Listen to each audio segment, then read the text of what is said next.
Hey there, welcome to Life with Andy, where we discuss life and the lessons learned along the way. Today, we're starting a new project where I attempt to learn a second language. Now, it should be an interesting journey, and I hope you come along with me for the ride. But before we get into the video, I'd love to know from you, what language would you love to speak? But for now, let's head to the video. Have you ever tried to learn a language and then just completely failed? Well, that's been a lot of my life experience, to be honest. I can only speak English. But I wanted to try a little experiment with you guys. I want to see if I can learn a new language while being accountable to you. So my experience, I can only speak English. I can speak a little bit of Japanese, not much, just survival Japanese that I picked up when I was traveling in Japan, and it made me think. I picked up a lot from that immersion and that experience and trying to communicate, and I had a clear goal that I needed to be able to say a few survival phrases to get by and not be afraid to fail. And I think for me that's been my biggest obstacle, is I'm always scared of making a fool of myself when speaking, trying a new language, and I wanted to document a journey of me trying to learn a new language, and hopefully I can get to a place of conversational ability. But I didn't want to do one where I had some prior knowledge, and because I feel like that's really misleading, and there's a lot of these ones out there that say, now I learned how to speak this language in 1 day and I'm fluent, or 7 days or whatever. But I wanted to document my journey. How much Korean can I learn within a month? Here's my plan. I signed up for an app called Pimsleur, and here it claims that I'll be able to speak at an intermediate level in 30 days. Now, I'm going to take them at their word, and I'm going to go hard, and we're going to test, can I speak at an intermediate Korean level in 30 days? So for all that, I assume it means a level of conversational ability, and to be understand the general gist of what's going on in, say, like a Korean drama or comedy. So that's my plan. So I've signed up with them. I recommend you trying it yourself. I'm not affiliated, although if this works one day, let's see where life will lead.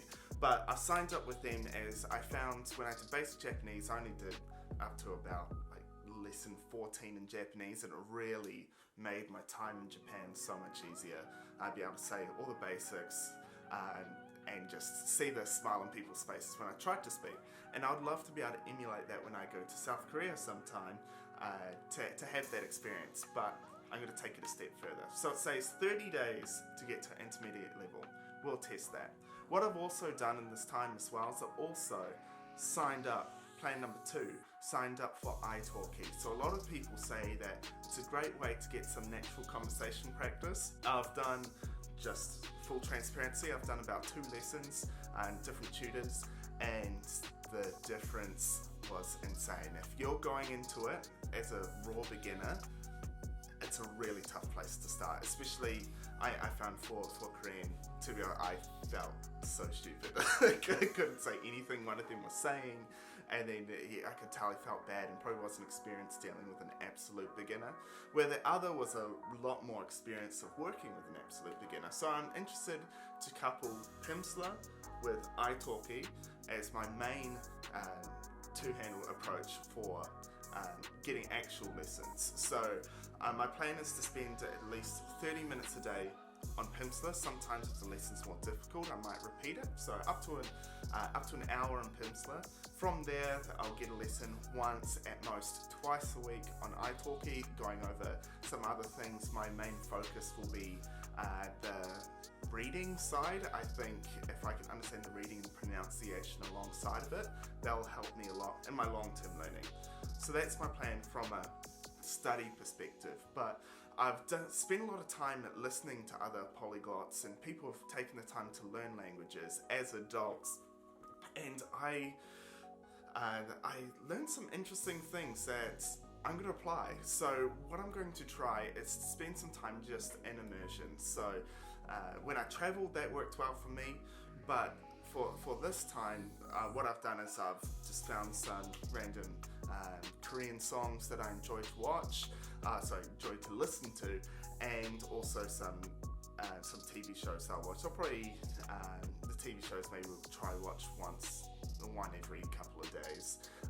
and then the music, just maybe while I'm studying or going for walks, try listening to some music just to get my ear start to be attuned to the different sounds. So I hope you enjoy the journey. It could either go well and I might learn a second language, or I might fall on my face, but I just wanted to be accountable to you guys to say, alright, if I apply myself to this period with accountability in front of you, we'll see what we can do. So my plan is to do all of those things, and then from there I'm going to record myself in checkpoints along the way just to see where I'm at.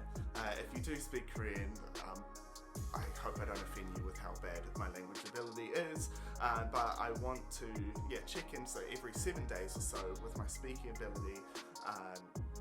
Full disclaimer, I can't speak anything.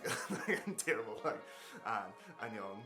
Hello, that's the level of my language ability. So it should be an interesting journey. I hope you enjoy it, and I'd love to know in the comments as well, is there a language that you've always wanted to learn, or have you learned another language? Let me know what worked for you, and I'd love to apply it in this experiment. And ultimately, I hope that I can take the lessons I learned from trying to learn another language and help people overcome the huge barrier it is to try learn a second language as an adult. I hope this encourages you, and I hope you get some enjoyment along the way.